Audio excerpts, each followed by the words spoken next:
দেখো ও তো দিদিভাই ও তো বলে। সেদিন ওদের সকালটা শুরু হয়েছিল ঠিক এভাবে। ভোলানাথ ঘুম থেকে উঠে সোজা দিদিভাইয়ের ঘরে চলে আসছিল।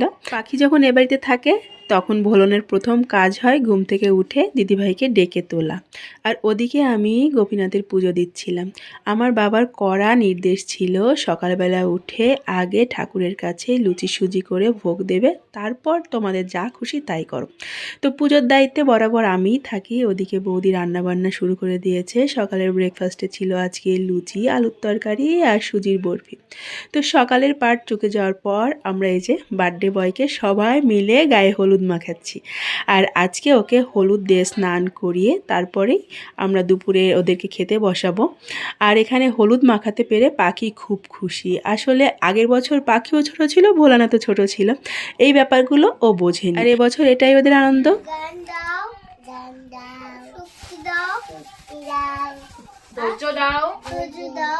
সবাইকে ভালো রেখো, সুস্থ রেখো, আমরা যেন ভালোভাবে পড়াশোনা করতে পারি।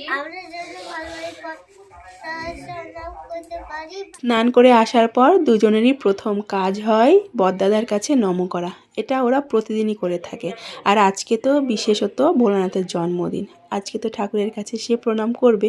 আর ঠাকুরের কাছে প্রণাম করার পর ওরা বাড়ির সবাইকে প্রণাম করে তারপরে খেতে বসেছিল। আর দু ভাই বোনে ম্যাচিংই পড়েছিল।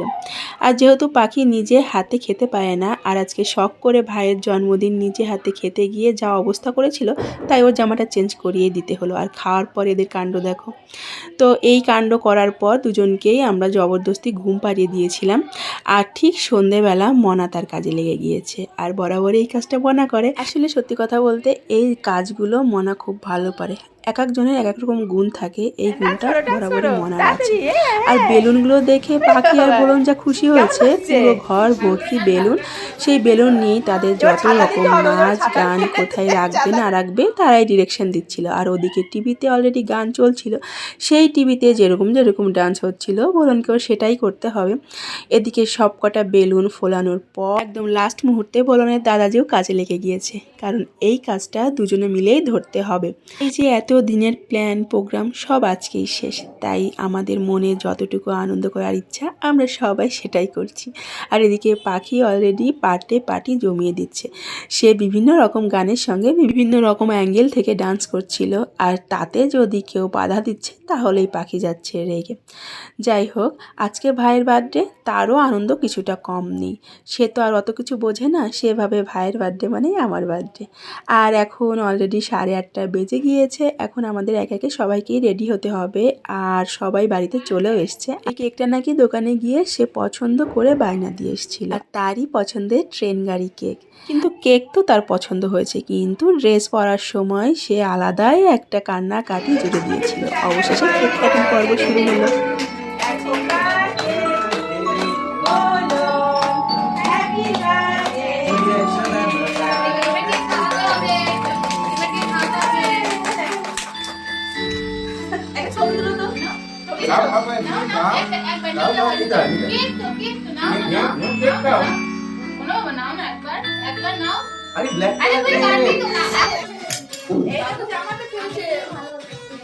কেকের টেস্ট কেমন?